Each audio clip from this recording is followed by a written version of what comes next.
Magandang araw sa inyong lahat sa pagpapatuloy ng ating kwento. Mula sa dibdib ay dumako na ang ginang pababa sa tiyan ng nobyo. Dito naman nagsimulang maglakbay ang babae. Ginaya niya ang palaging ginagawa ni Alex sa kanya, kaya pati ang kanyang puso ay kanyang sinusungkal din ng kanyang basang ladi. Naninigas naman ang kalamnan ni Alex habang hinihintay ang pagbaba ng malambot na labi ng nobya, dahil alam niya kung saan bahagi ng katawan niya ang susunod na pagpapalang gagawin ni Melissa.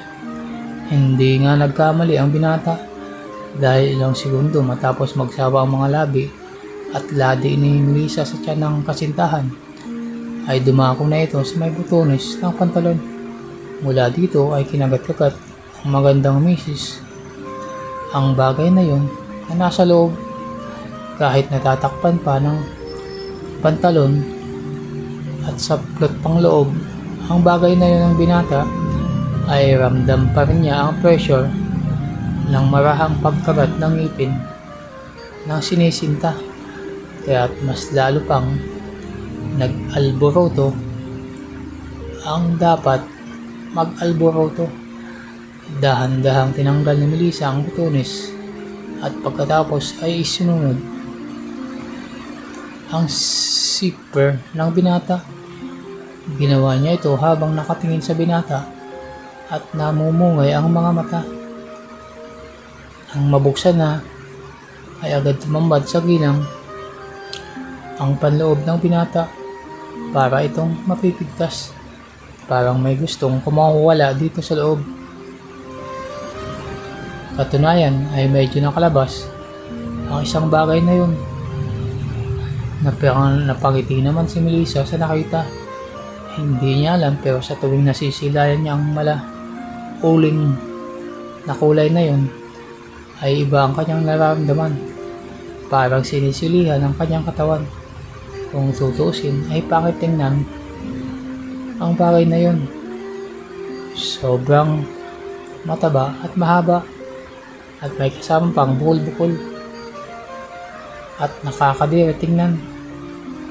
Ang pagiging sobrang itim kumpara naman sa kanyang mister na may katamtamang laki, maputi at makinis pa ang balat. Matapos pagmasdan ng ilang segundo ay tuluyan na ngang naibaba ni Melissa ang mga kasuotan ng nobyo. Agad pumitik ang dapat pumitik at para itong nagyayabang. Agad na nagpakita ng kahandaang lumaban at makipagsagupaan. Napatawa at kinilig si Melissa sa nakitang forma ng bagay na yon. Nakakakagat labi at nakatitig lamang sa nobya ang binata. Inaabangan ang susunod na gagawin ng nobya. Makintab na sa laway ang mga malakapeng bagay na yun. At ito'y tuloy-tuloy na sinakop ang kanyang mainit na labi at ladi. Pinagpapala ni Melissa ng may pagmamahal at pagsuyo ang bagay na yun. Masaya siyang napapasaya ang binata. Bigay todo ang kanyang bibig.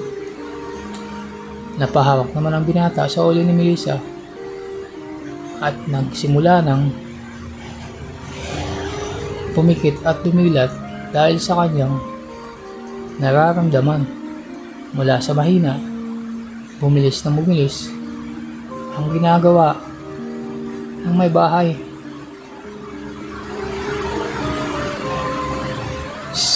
Si Alex naman ay panay daw ang galaw ng katawan.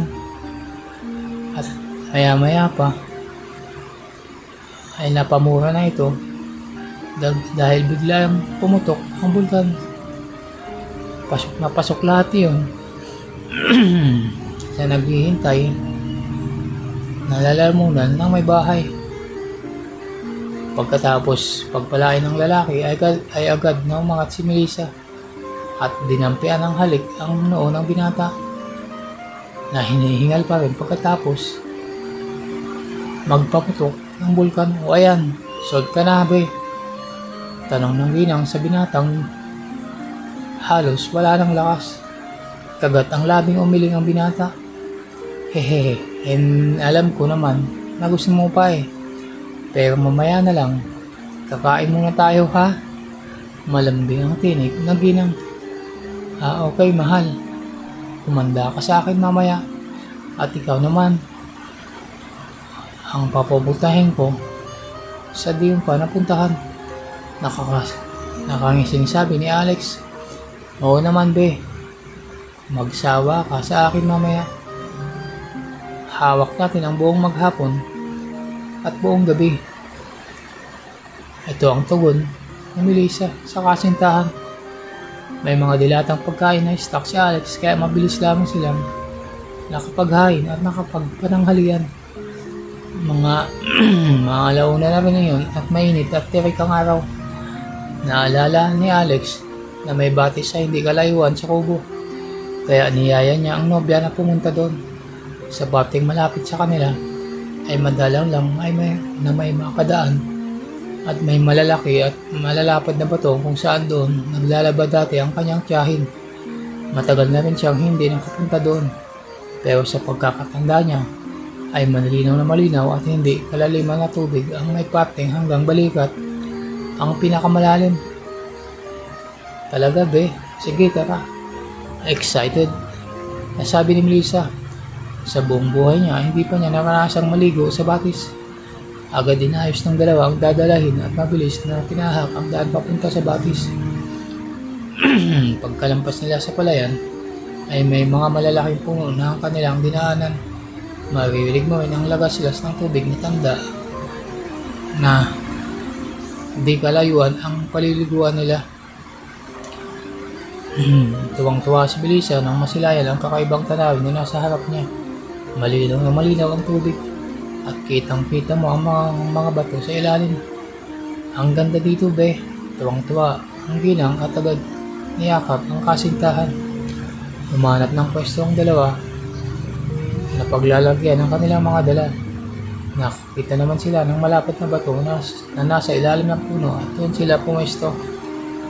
Nilapag ni Melissa ang kanilang dalang mga pagkain sa bato. Inihanda din nila ang kanilang susuotin na paliligo. Nang nag-umpisa ng maghubad si Alex at naunang lumusong sa tubig. At naririnig mo ang biglang lagaslas ng pagtanlaw ng binata. Napatingin naman agad si Melissa sa dako ng nobyo. Ay ano ba yan? Tili ni Melissa dahil kitang-kita niyang walang anong pamang saplot ang binata na nagtampisaw sa tubig. Tara na, sabi ni Alex sabay sa inyas kay Melissa na lumapit. Ayoko nga, magbisyo nga. Baka may makakita sa'yo na ganyan kung naliligo. Naiinis pero nakangiting sabi ni Melissa. Walang makakita sa atin dito. Walang pupunta dito mahal. Dahil parte pa rin ito ng lupa ni Tia Silvia. Maghubad ka na. Masarap maligo nang walang saplot. Talaga lang ha. Tugon ni Melissa sabay hinubad ang kanyang kasuotan at t-shirt. Nakakulay puting panloob, pantaas at pambaba ang may bahay. Wow! Napamangha naman si Alex, isang diyosa sa kagubatan ang kasama niya ngayon sa batis. Agad na buhay ang kanyang kakaibang bagay sa kanyang harapan. Dahan-dahan naman naglakad si Melissa papunta sa tubig. Parang slow motion ang dating nito. Pero parang sa pelikula kung saan naglalakad ang maganda at sexy artista na kumikimbot-kimbot ang makurbang pakalakang. Parang aatakin sa puso ang binata. Ilang beses na niyang nasilayan ang buong katawan ng nobya. Subalit magpahanggang ngayon ay nai-excite pa rin siyang makita ito at lumalakas ang tambol ng kanyang dibdib. Sobrang gigil. Napangiti naman si Melissa sa tulalang itsura ng binata. Mas lalo pang gumanda sa palingin ng mabugling si Alex, ang nobya, nang masilayan ang malanghel na ngiti ng ginang. Sana hindi na matapos ang araw nito. Pusal niya sa sarili. Tuluyan na lumusong sa tubig ang magandang ginang. Malinaw na malinaw ang malakristal na tubig na dumadaloy sa batis. Masarap naman sa pakiramdam ang lamig nito. Nakakaginawa, lalo na at mainit ang panahon. Tahimik namang nakamasid sa nobya ang binata habang lumalangoy at naglalaro sa tubig si Melissa. Wow, ang sarap ng tubig, be. Nakangiting sabi ng magandang misis. Hindi napansin ni Melissa. Nakakaibang bakat pala ang nakikita ni Alex sa kanya. At tutok na tutok ang mga mata nito. Napakislot naman ang dapat makapakislot sa binata. Parang gusto lang sunggupan ng binata ang babae. Kaso lamang ay para siyang na-estatwa at hindi makakilos sa bugli at excitement. Patuloy naman sa paglangoy ang ginang na ngayon ay patungo sa direksyon ni Alex. Nang malapit na siya sa nobyo ay dumakot ang tubig sa kanyang palad, binato sa nobyo. Naglalaro na ang dalawa at nagwiwisika ng tubig. Mas malakas ang tilamsik ng pisik ni Alex, kaya medyo napatras ang ginang. Hindi niya namalayan na malapit na pala ang nobyo at nang makabuelo ay bigla siyang niyakap nito. Huli ka, ikaw ah. Akala mo, uubra ka sa akin. Masayang sabi ni Alex. Haha, ayoko na. Suko na ako. Ani Melissa dahil kinigilitin ang binata habang kayakap ito. Ano? Si Melissa ulit. Tumigil na sa pagpupumiglas dahil huminto na ang binata sa ginagawa at biglang tumahimik at nakatitig sa nobya. Ang ganda mo talaga, ang mahal. Ang swerte ko sa'yo. Bakit ako pa? Marami namang magkakagusto sa'yo, babe. Guwapo ka rin. Sambit ng nagbablas na babae.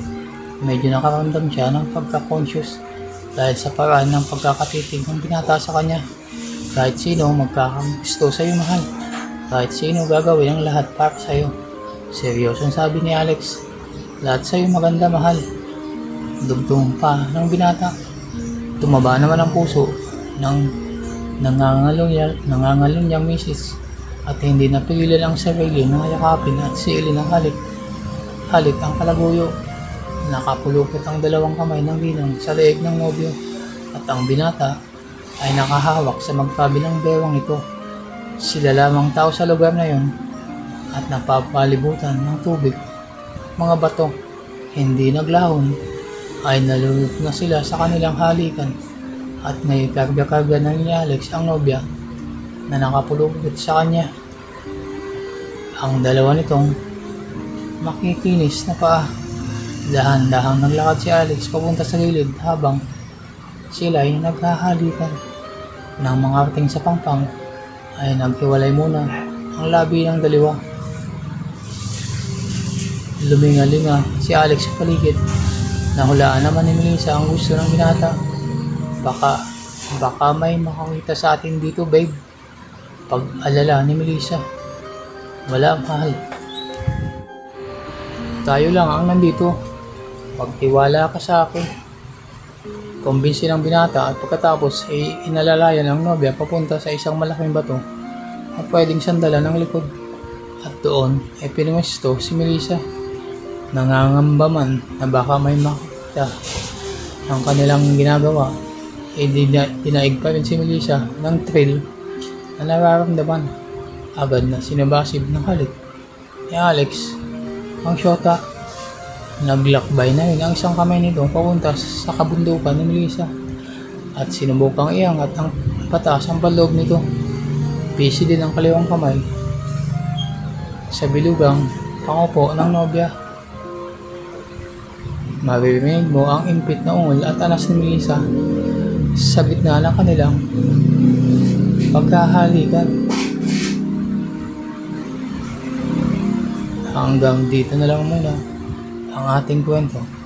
Kung nagustuhan nyo yung kwento sa araw na to, ay huwag kalimutan mag-subscribe, like at comment para updated kayo sa susunod na mga videos. Hanggang sa muli, maraming salamat.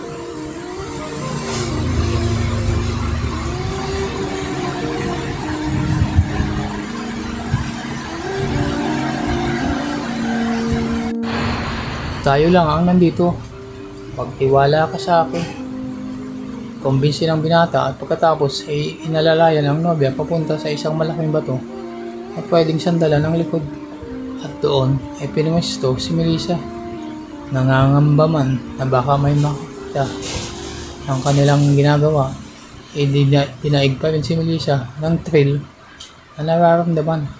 Agad na sinabasib ng halik ni Alex ang syota. Naglakbay na rin ang isang kamay nito papunta sa kabundukan ni Melissa at sinubukang iangat ang patas ang paloob nito. Busy din ang kaliwang kamay sa bilugang pangupo ng nobya. Maririnig mo ang impit na ungol at anas ni Melissa sa gitna ng kanilang pagkahalikan. Hanggang dito na lang muna ang ating kwento. Kung nagustuhan nyo yung kwento sa araw na to, ay huwag kalimutan mag-subscribe, like at comment para updated kayo sa susunod na mga videos. Hanggang